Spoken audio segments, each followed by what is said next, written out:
Halo, kembali lagi di channel YouTube kami bersama saya Rizal Zulmi. Kali ini saya ditemani dengan teman saya, Mas Bagus. Halo. Nah, di konten video kali ini saya akan melakukan Q&A dengan Mas Bagus. Mas Bagus yang akan membacakan pertanyaannya. Nah, saya sudah memilih 5 pertanyaan yang masuk di kolom komen YouTube saya dan DM Instagram saya. Sebenarnya saya sudah jawab sih Mas Bagus. Cuman kali ini saya akan coba share ke teman-teman, siapa tahu juga bermanfaat buat teman-teman. Gak apa-apa ya Mas Bagus? Iya, siap. Oke. Kita akan mulai yang pertama, tapi sebelumnya jangan lupa like, subscribe, dan share video ini. Semoga bermanfaat buat teman-teman yang lainnya. Oke, kita mulai pertanyaan pertama ya Mas Bagus. Ya. Oke Mas Bagus, sebelumnya terima kasih sudah datang ke sini panas Baik. di rumah. Iya. Terima kasih Mas Sandy yang sudah membantu untuk kameramen. Oke Mas Bagus, bisa mulai pertanyaan yang pertama. Oke, untuk yang pertama Q&A dari F. Syam. Untuk pertanyaannya, berapa persen biasanya rumah inden developer itu bisa ditawar, Mas Rizal? Oke. Jadi biasanya untuk harga diskon atau nego harga untuk rumah inden di developer atau rumah baru, menurut pengalaman saya, waktu dulu bekerja di sebuah developer di Semarang dan sempat tanya teman-teman yang bekerja sebagai marketing di beberapa developer di Semarang, itu diskonnya itu tidak lebih dari 5% Mas Bagus. Jadi untuk batas maksimalnya 5%? Ya, 5%. Bahkan ada developer yang diskonnya itu bahkan di bawah 5%. Oke. Kebijakan developer itu berbeda-beda. Jadi ada developer yang memang sudah tidak bisa nego, tetapi dia hanya bisa memberikan gimmick. Seperti contoh, memberikan gimmick AC, TV LED, voucher belanja, atau bahkan mungkin sepeda motor. Itu saya pernah lihat, tapi harganya tidak bisa turun. Oke. Gitu. Tapi ada juga yang biasanya developer perorangan sih, ada juga developer yang memberikan diskon itu lebih dari 5%. Tapi tidak sampai 10%. Ini sepengetahuan saya ya. Jadi nggak sampai lebih dari 10%, tapi memang untuk range-nya memang di bawah 10%. Ya. Jauh-jauh dari 5%. Dan itu tidak banyak sih. Gitu. Nah, kalau akhir tahun itu kadang developer itu memberikan diskonnya lebih jor-joran. Karena biasanya karena biasanya untuk kejar target biasa. Tutup akhir tahun biasanya gitu ya Mas ya. Karena kan juga banyak sekali penawaran-penawaran khusus, terutama di akhir tahun juga seperti itu. Betul. Ya kira-kira seperti itu, semoga membantu. Oke, lanjut untuk pertanyaan yang selanjutnya. Ini dari Gama Yudhistira, Mas Rizal. Nah, untuk pertanyaannya, kalau beli rumah secara KPR, tapi rumahnya posisinya inden.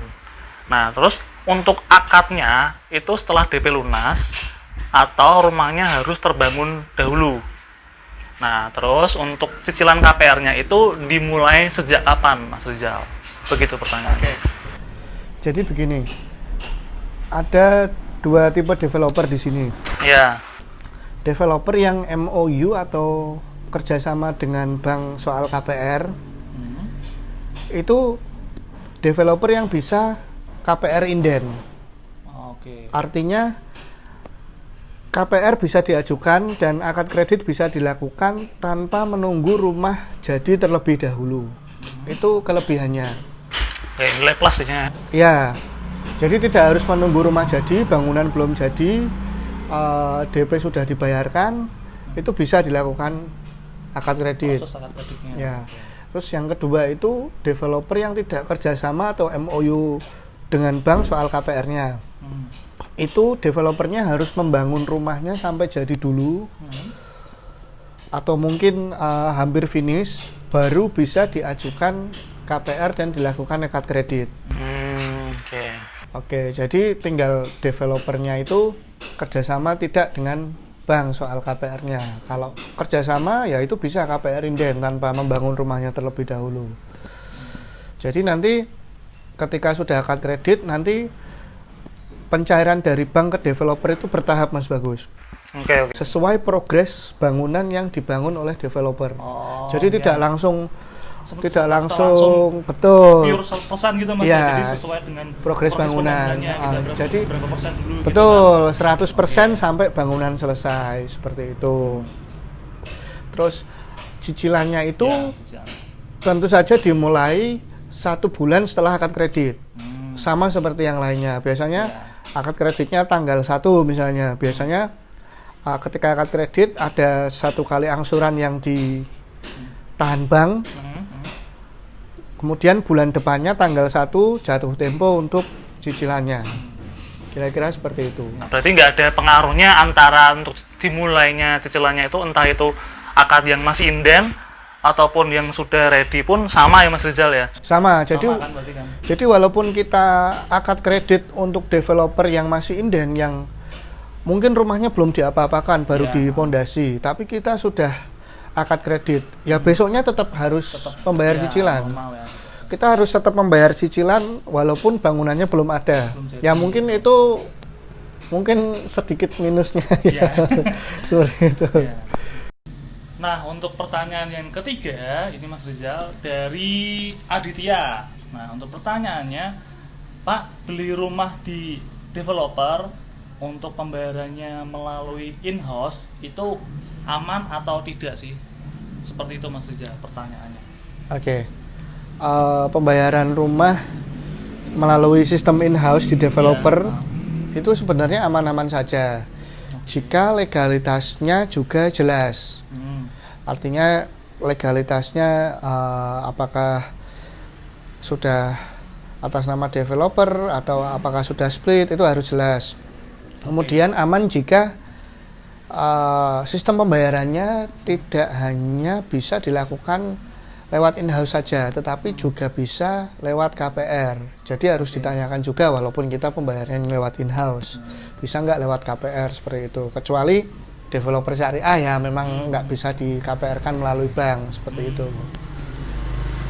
Nah, ini Mas Rizal berkaitan dengan keamanan. Nah, kan ada beberapa customer nih misalkan itu ada rasa ketakutan maksud saya, supaya nggak tertipu sama developernya atau pengen tahu secara untuk legalitasnya atau harus diverifikasi dulu. Itu perlu nggak sih Mas customer itu minta fotokopian sertifikatnya, atau harus benar-benar ditunjukkan bahwa itu secara legalitas aman? Oke. Gitu. Jadi ketika konsumen itu membeli rumah di developer, itu konsumen kalau menurut saya ya itu berhak untuk mengetahui legalitasnya itu seperti apa, meliputi sertifikat dan IMB. Karena kan belinya rumah ya Mas Bagus, ratusan juta. Betul. Jadi konsumen harus tahu apa yang mereka beli. Jadi ketika konsumen itu minimal pengen lihat lah legalitasnya itu seperti apa, itu seharusnya developer tidak keberatan sih untuk menunjukkan. Nggak harus minta fotokopian gitu berupa fisik, itu nggak harus sih, dilihatkan saja. Oh, sertifikatnya posisinya seperti ini, misalkan sudah atas nama developer tapi belum split. Nah, itu juga perlu dijelaskan ke konsumen, dan mungkin kalau konsumen pengen lihat ya tinggal dilihatkan aja. Menurut saya sih konsumen berhak untuk itu gitu. Berarti secara umumnya developer harus secara terbuka, harus itu ya terbuka sama ke customernya itu ya. Betul. Oke Mas, untuk pertanyaan yang keempat ini ada dari Albertus Krishna. Yang pertanyaannya, di PPJB atau Perjanjian Pengikatan Jual Beli ada keterangan luas tanah dan bangunannya. Nah, tetapi tidak ada detail untuk desain yang ada di brosur Mas Rizal. Nah, gimana ya setelah dibangun itu bentuknya beda sama yang ada di brosur. Contoh di sini itu untuk tinggi atap lebih rendah 1,5 meter dari desain brosurnya. Nah, ini bagaimana nih Mas Rizal seharusnya untuk yang di Albertus Krishna ini? Oke, saya akan coba jawab. Jadi sebenarnya ini cukup tricky ya Mas Bagus. Jadi gini, kalau setahu saya sih apa yang tertera di brosur itu susah untuk dikomplainkan ke developer. Oke. Karena apa? Karena di brosur ini biasanya developer sudah memagari, itu memberi disclaimer seperti ini. Brosur ini hanya sebagai alat media promosi, bukan sebagai alat bukti, bla bla bla bla bla. Oke. Jadi pembeli itu tidak bisa menuntut jika ada spek yang berbeda merek. Ketika bangunan sudah jadi, mereknya B, padahal brosurnya ditulis merek A. Itu karena di situ di brosur developer sudah memberi disclaimer, developer bebas dari tuntutan apapun. Brosur ini bukan merupakan alat bukti seperti itu. Jadi ketika ada perbedaan antara yang di brosur dengan yang di rumah yang dibangun, itu memang agak susah sih sebenarnya gitu, karena ada disclaimer itu. Cuman melihat kasusnya ini yang tinggi plafonnya itu lebih rendah 1,5 meter ya. Iya. Ya ini menurut saya sih agak kebangetan sih. Fatal maksudnya juga. Iya. Fatal juga ini. Ya karena kalau tinggi plafon lebih rendah 1,5 meter itu kelihatan sekali kalau menurut saya gitu. Jadi sebenarnya gini, akan lebih mudah dikomplainkan ke developer jika rumah itu masih setengah jadi atau masih dalam proses pembangunan. Artinya ketika rumah belum finish, rumah mau ketika plafon itu ternyata lebih rendah, rumah itu mau dikomplain terus kemudian dibongkar, itu lebih gampang. Dibanding ketika sudah jadi atau sudah serah terima ternyata loh kok lebih rendah 1,5 meter. Nah itu menurut saya lebih susah. Tapi kalau saran saya sih begini, mungkin komplain ke developernya dengan membandingkan rumah konsumen lain. Oh, yang di sebelah-sebelahnya ya? Di sebelah-sebelahnya atau di sekitar situ, betul. Jadi dibandingkan saja ketika rumah lain kok plafonnya tingginya sekian, kok di tempat saya sekian. Nah itu dari developer itu nanti bisa melihat. Gitu. Jadi nanti bisa dibicarakan kira-kira solusinya seperti apa.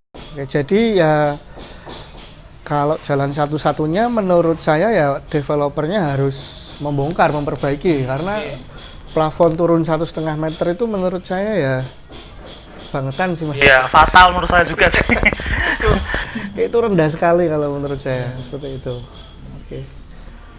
Oke, selanjutnya ini yang terakhir dari Bunda Indah. Untuk pertanyaan seperti ini Mas Rizal, apakah developer yang sudah bekerja sama atau MOU KPR dengan bank itu apakah sudah pasti aman? Begitu Mas Rizal, apakah sudah aman kalau udah bekerja sama atau MOU gitu? Seperti itu. Ya ini pertanyaan bagus sekali. Iya. Jadi kalau saya boleh berpendapat terus terang ya, MOU KPR dengan bank, sebuah developer MOU KPR dengan bank itu memang tidak bisa menjamin 100% aman Mas Bagus. Tidak bisa, tetap ada celah. Jadi niat jahat itu tetap orang kalau udah niat jahat itu tetap ada celahnya seperti itu. Karena gini, saya pernah baca di berita online, itu kejadiannya di Balikpapan atau Bengkulu. Ya, oke. Jadi di sana itu ada developer yang sudah besar, sudah punya nama, tapi saya nggak mau sebutkan. Ya, masih aja lah, saja situlah. Itu developernya itu sudah MOU KPR dengan bank. Oke. Saya juga tidak akan menyebutkan bank apa. Sudah MOU KPR dengan bank. Suatu hari ada konsumen membeli rumah tersebut setelah 3 tahun itu mau minta kopi sertifikatnya Mas Bagus di bank, pembeliannya KPR. mau minta kopi sertifikatnya, tetapi dari pihak bank itu selalu bilang belum ada, berkelit terus.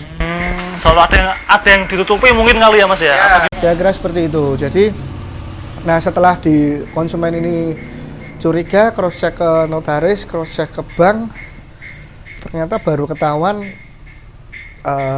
sertifikat induk developer ini itu diagunkan di bank lain. Oke, diagunkan lain. Waduh. Jadi yang jadi pertanyaan, ada Xiaomi lewat Mas Bal. Jadi yang jadi pertanyaan, kenapa bank ini mau MOU KPR dengan bank sementara itu sertifikat induknya itu malah justru jadi agunan di bank lain gitu. Jadi si bank ini itu hanya modal cover note dari notaris, tidak mengecek langsung progres sertifikatnya seperti apa, hanya modal cover note sudah percaya seperti itu. Lah itu salah satu celahnya yang pernah saya baca. Makanya kalau saya menyarankan selain mengecek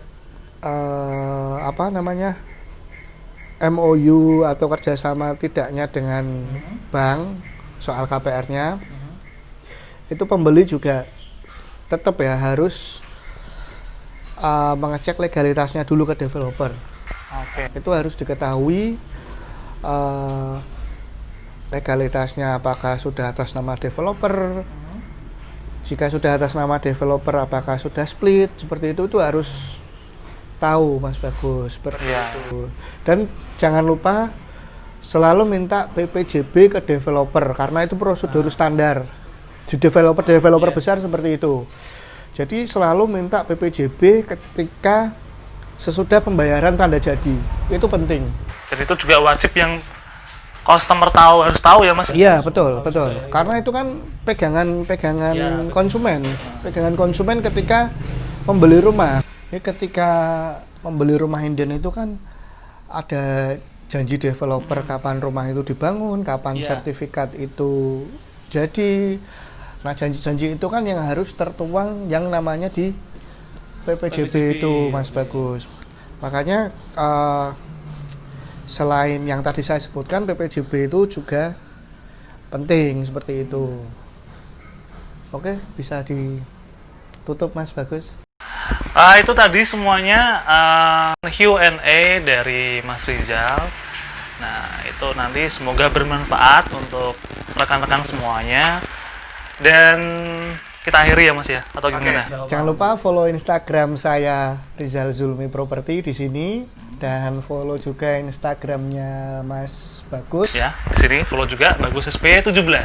Oke, jangan lupa Mas Sandy, kameramen juga Instagramnya. Sandy Purnama atau berapa atau apa banyak soalnya konsumen. Harus disebutkan. Iya, saking banyaknya tuh nggak tahu tuh yang mana saya nanti. Oke. Oh iya Mas Bagus. Sebelum mengakhiri konten ini ya, kebetulan saya itu ada konsumen Mas Bagus. Mumpung kita bicara soal rumah inden di developer. Saya tuh kebetulan punya konsumen lagi cari rumah baru, mungkin budget sekitar 400 jutaan ke atas. Lagi cari rumah baru di Tembalang. Wah. Yang lokasinya kira-kira dekat dengan Undip. Wah. Yang tidak melewati Sigar Bencah Mas Bagus. Ada. Nah, kebetulan saya ada konsumen yang kriterianya seperti itu. Kira-kira saya bisa minta tolong dicarikan Mas Bagus nggak? Ada Mas Rizal untuk yang dicari sama Mas Rizal tadi. Nah, lokasinya itu sangat strategis Mas Rizal dan dekat dengan pintu tol juga. Nah, dan juga dekat dengan Universitas Diponegoro. Salah satunya juga universitas terbaik di Indonesia. Nah, seperti apa atau penasaran dengan tadi yang saya sebutkan di mana lokasinya? Tonton terus videonya di YouTube saya di Bagus SP 17. Nanti akan saya share dengan Mas Rizal juga ya. Kita collab ya. Ya, kalau menurut dia. Sudah nggak sabar pengen lihat seperti Kita jangan kasih tahu, tapi clue-nya sudah ada ya itu ya. Ya seperti itu. Oke, saya makin penasaran ini. Ya. Nggak sabar kira-kira perumahannya bakal seperti apa yang akan saya tawarkan ke konsumen saya. Siap. Oke, Mas Rizal. Terima kasih Mas Bagus Ya, sama-sama. sebelumnya. Terima kasih, bye. Bye.